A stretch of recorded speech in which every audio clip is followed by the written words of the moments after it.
ইন্নামাল মুমিনুনাল্লাযীনা ইযা যুকিরাল্লাহু ওয়াজিলাত কুলুবুহুম ওয়া ইযা তুলিয়াত আলাইহিম আয়াতুহু যাদাতুহুম ঈমানাও ওয়া আলা রাব্বিহিম ইয়াতাওয়াক্কালুন।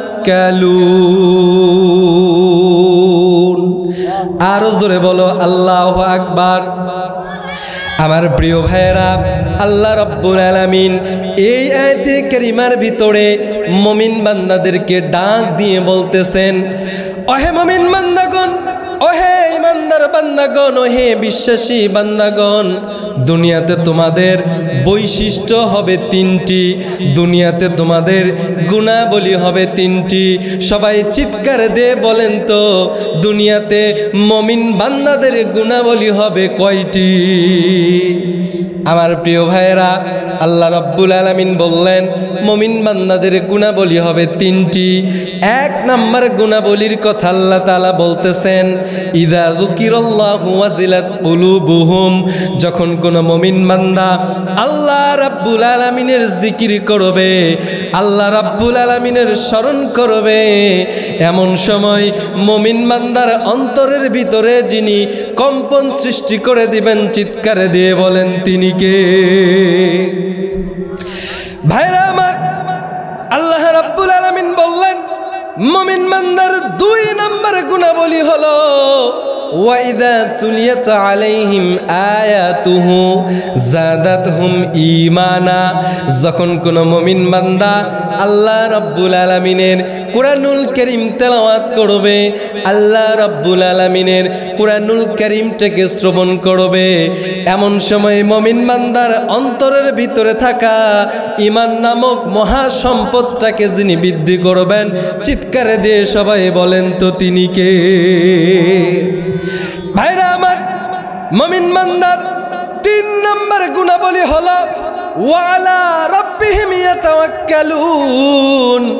মুমিন বান্দা আসমানের নিচে জমিনের উপরে দুনিয়ার কারো উপরে তাওয়াক্কুল করবে না, দুনিয়ার কারো উপরে ভয় করবে না।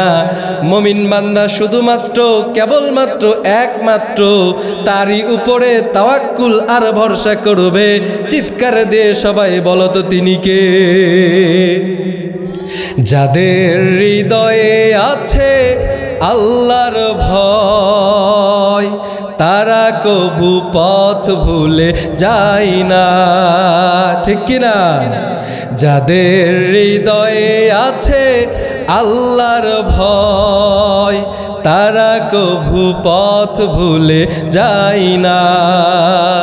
আল্লাহর প্রেম ছাড়া এই দুনিয়ায় কারো কাছে কোনো কিছু চাই না।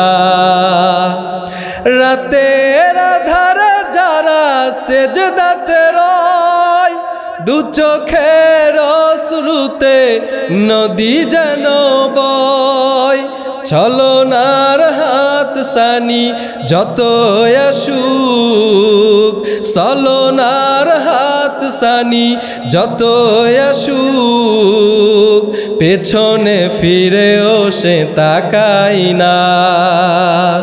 যাদের হৃদয়ে আছে আল্লাহর ভয়, তারা কভু পথ ভুলে যায় না।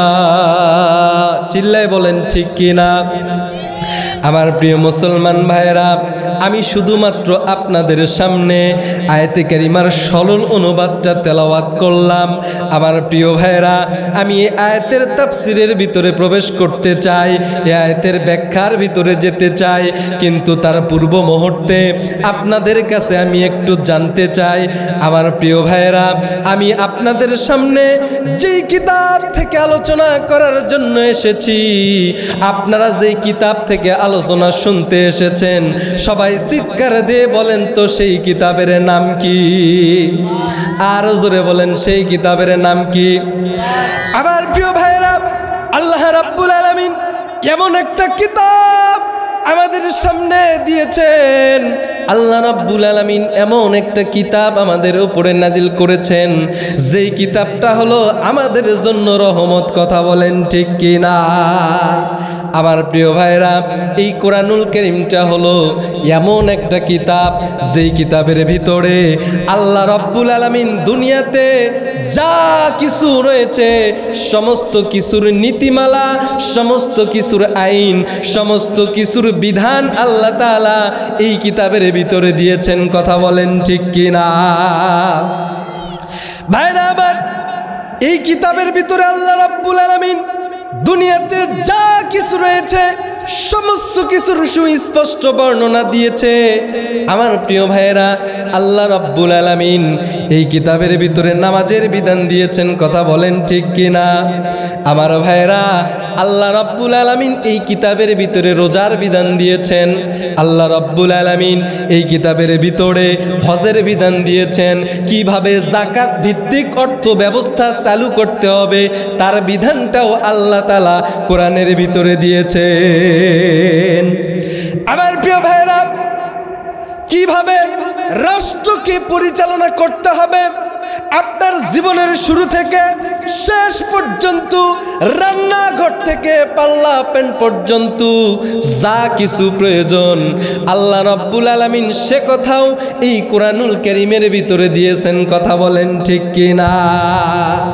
আমার প্রিয় ভাইরা, তাহলে আল্লাহ তাআলা বললেন এই কোরআনুল কারীমটা হলো আমাদের জন্য রহমত। এই কোরআনুল কারীমটা আমাদের জন্য হেদায়েত। কেমন করে এই কোরআনুল কারীমটা আমাদের জন্য হেদায়েত? কেমন করে এই কোরআনুল কারীমটা আমাদের জন্য পথ প্রদর্শক? আমার প্রিয় ভাইয়েরা, পৃথিবীর জমিনে ঘটে যাওয়া বাস্তব একটা ঘটনা আপনাদের সামনে আমি তুলে ধরতেছি। ভাইরা আবার পৃথিবীতে একজন অনেক বড় মাপের গবেষক ছিলেন, অনেক বড় মাপের ডাক্তার ছিলেন। তার নাম হলো ডক্টর মরিস বুকাইলি। এই ডক্টর মরিস বুকাইলি তিনি কিন্তু প্রথমে খ্রিস্টান ছিলেন, খ্রিস্টান ধর্ম অনুসরণ করতেন।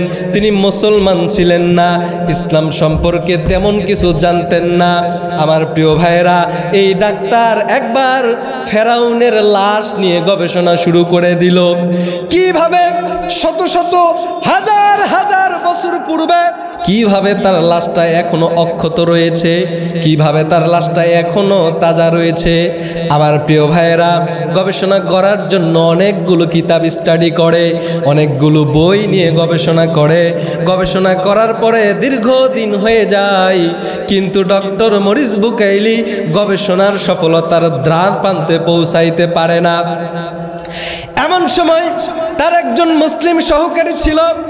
মুসলিম সহকারী ডক্টর মরিস বুকাইলিকে ডাক দিয়ে বলতেছেন, স্যার, আপনি দুনিয়াতে যত কিতাব রয়েছে, দুনিয়াতে যত বই রয়েছে, সমস্ত বইগুলো যদি ঘাটাঘাটি করেন তারপরেও এই ফেরাউনের লাশের গবেষণায় আপনি সফলতা পাবেন না। কিন্তু একটি কিতাবের ভিতরে আপনি যদি ফেরাউনের লাশ নিয়ে গবেষণা শুরু করে দেন, আল্লাহ রাব্বুল আলামিন এই কিতাবের ভিতরে ফেরাউনের লাশ নিয়ে সমস্ত কথা আল্লাহ তাআলা বলে দিয়েছেন। সুতরাং আপনি যদি এই কিতাবের ভিতর থেকে ফেরাউনের লাশের গবেষণা করতে চান, আল্লাহ রাব্বুল আলামিন অবশ্যই আপনাকে 100% সফলতা দিবে। ঠিক কিনা? আমার প্রিয় ভাইরা, ফেরাউন মারা গিয়েছে হাজার হাজার বছর আগে। আজ পর্যন্ত ফেরাউনের লাশ মিশরের মিউজিয়ামে, মিশরের জাদুঘরে অক্ষত অবস্থায় রয়েছে। তার মানে ফেরাউন মনে অনেক আল্লাহওয়ালা মানুষ ছিল। কথা বলেন ঠিক কিনা? ফেরাউন মনে হয় খুব ভালো মানুষ ছিল। ভাইরা আবার, ফেরাউন ভালো মানুষ ছিল না, ফেরাউন আল্লাহওয়ালা মানুষ ছিল না। ফেরাউন ছিল অত্যাচারিত রাজা, ফেরাউন ছিল অত্যাচারিত বাচ্চা। মানুষের উপরে নির্যাতন চালাতো, মানুষের উপরে অত্যাচার চালাতো। ফেরাউন যখন ক্ষমতাবান ব্যক্তি হয়ে গেল, তার পাওয়ার যখন বেশি হয়ে গেল, অর্থের যখন অভাব হলো না, সম্পদের পাওয়ার যখন তার বেশি হয়ে গেল, এমন সময় ফেরাউন নিজেই নিজেকে খোদা ভাবা শুরু করে দিল। নাউজুবিল্লাহ। ভাইরা আমার, ফেরাউন নিজেকে রব ভাবা শুরু করে দিল।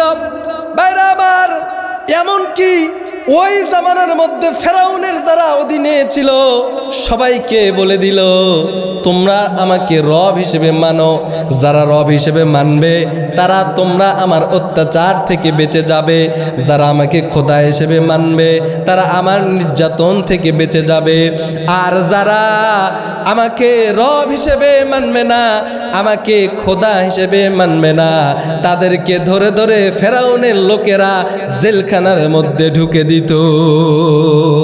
আমার প্রিয় ভাইরা, ওই জামানার ফেরাউন, তাকে যদি কেউ রব হিসেবে না মানে তাহলে তাকে জেলখানার মধ্যে ঢুকিয়ে দিয়েছে, এমনকি অনেককে হত্যা করে দুনিয়া থেকে বিদায় করে দিয়েছে।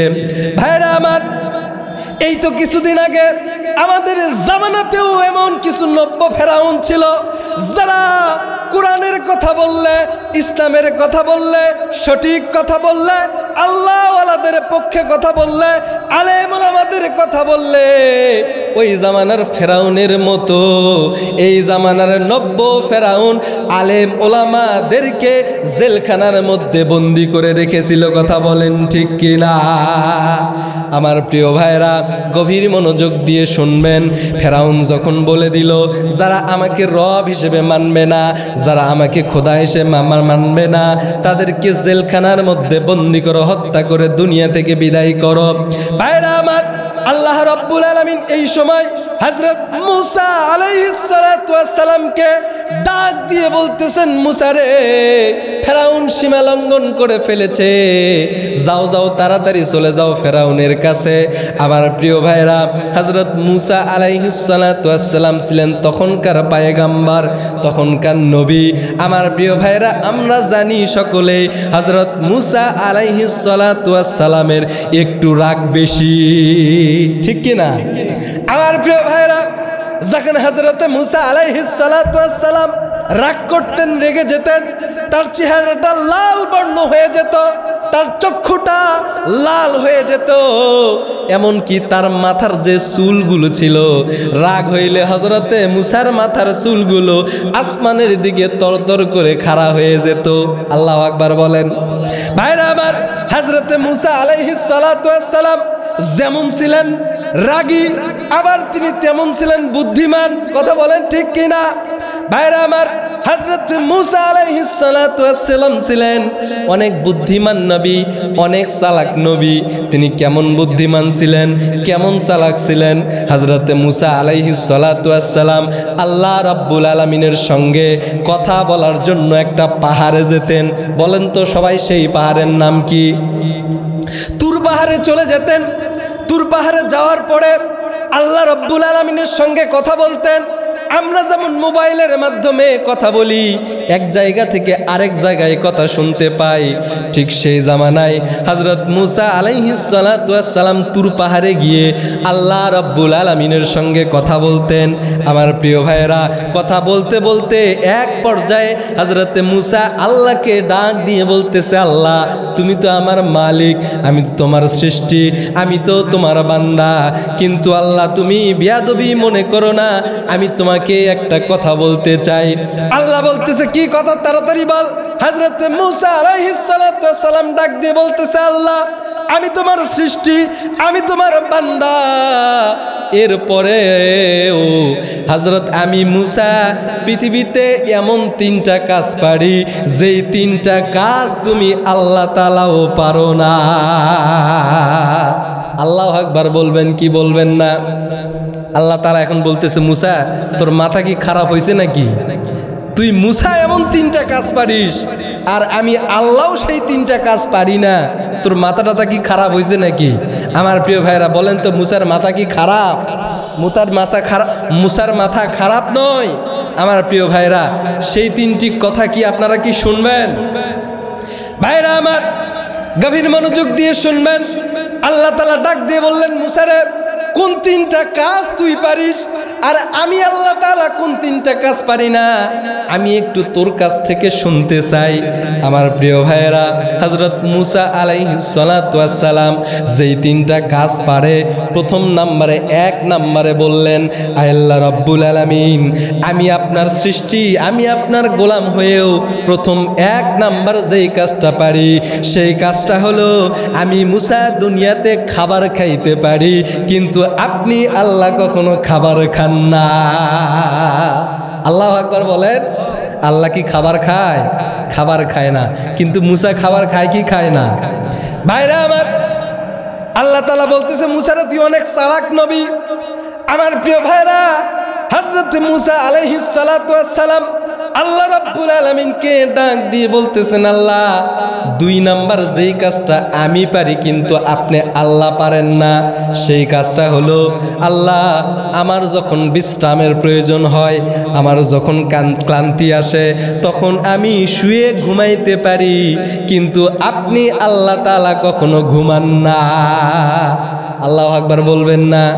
লা তাখুযুহু সিনাতু ওয়ালা নাউম, আল্লাহর কোনো ঘুম নাই, আল্লাহর কোনো তন্দ্রা নাই। কথা বলেন ঠিক কিনা? ভাইরা আমার, হযরতে মুসা আলাইহিস সালাতু ওয়াস সালাম আল্লাহকে ডাক দিয়ে বলতেছে, আল্লাহ তিন নম্বরে আমি যেটা পারি আপনি আল্লাহ পারেন না, সেটা হলো আমি মুসাকে আল্লাহ রাব্বুল আলামিন আপনি দুনিয়াতে প্রেরণ করেছেন নির্দিষ্ট একটা সময় দিয়ে, নির্দিষ্ট একটা হায়াত দিয়ে। এই নির্দিষ্ট সময় চলে গেলে আমি মুসা মরে যাব, আমার মৃত্যু হয়ে যাবে, কিন্তু আপনি এমন এক আল্লাহ যে আল্লাহর কখনো মৃত্যু হবে না। ঠিক কি না আমার প্রিয় ভাইরা? তাহলে মুসা আলাইহিস সালাতু ওয়াস সালাম চালাক নবী ছিলেন কি ছিলেন না? ভাইরা আমার, হযরতে মুসা আলাইহিস সালাতু ওয়াস সালামকে আল্লাহ রাব্বুল আলামিন ডাক দিয়ে বললেন, ইযহাব ইলা ফিরআউনা ইন্নাহু তাগা। হে মুসা, তুমি দেরি করো না, তাড়াতাড়ি চলে যাও ফেরাউনের কাছে, কারণ সে সীমা লঙ্ঘন করেছে। এক কালেমার দাওয়াত দিয়ে দাও, তাড়াতাড়ি চলে যাও। আমার প্রিয় ভাইরা, হযরত মুসা আলাইহিস সালাতু ওয়াস সালাম চলে গেল ফেরাউনের দরবারে। ফেরাউনের কাছে গিয়ে ফেরাউনকে ডাক দিয়ে বলতেছে, ফেরাউন তুমি তো সীমা লঙ্ঘন করে ফেলেছ, নিজেকে রব দাবি করেছ, এই রব দাবি করা বাদ দিয়ে দাও, আর আমাদের রব এক আল্লাহকে মেনে নাও, আর পড়ে নাও লা ইলাহা ইল্লাল্লাহু মুসা কালিমুল্লাহ। ভাইরা আমার, হযরত মুসা আলাইহিস সালাতু ওয়াস সালাম যখন ফেরাউনকে কালেমার দাওয়াত দিয়ে দিল, ফেরাউন মনে মনে চিন্তা করতেছে, এই মুসা যদি জীবিত থাকে তাহলে আমার রাজত্ব টিকে থাকবে না। কথা বলেন ঠিক কি না আমার প্রিয় ভাইরা? ফেরাউন মনে মনে চিন্তা করতেছে, এই মুসা যদি জীবিত থাকে তাহলে আমার কোনো চেয়ার থাকবে না। এই জন্য হযরত মুসা আলাইহিস সালাতু ওয়াস সালামকে ফেরাউন চিন্তা করলো কিভাবে মুসাকে দুনিয়া থেকে বিদায় করে দেওয়া যায়, কিভাবে মুসার দলবল, মুসার উত্তরসূরি, মুসার উম্মতকে দুনিয়া থেকে বিদায় করে দেওয়া যায়।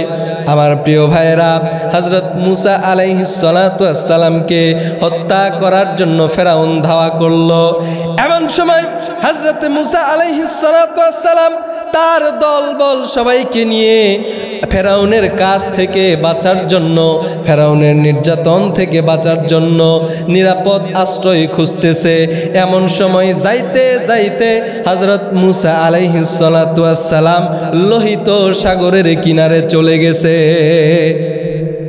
হযরত মুসা আলাইহিস সালাতু ওয়াস সালাম দলবলকে নিয়ে যখন লোহিত সাগরের কাছে চলে গেছে, এমন সময় মুসার লোকেরা ডাক দিয়ে বলতেছে, মুসার উম্মতেরা ডাক দিয়ে বলতেছে, ওগো আমাদের মুসা নবী, আমাদের সামনে তো শুধু পানি আর পানি, আমাদের ডান দিকে ফেরাউনের সৈন্যবাহিনী, বাম দিকে ফেরাউনের সৈন্যবাহিনী, আমাদের পিছনে ফেরাউনের সৈন্যবাহিনী, আমরা এখন কোথায় যাব?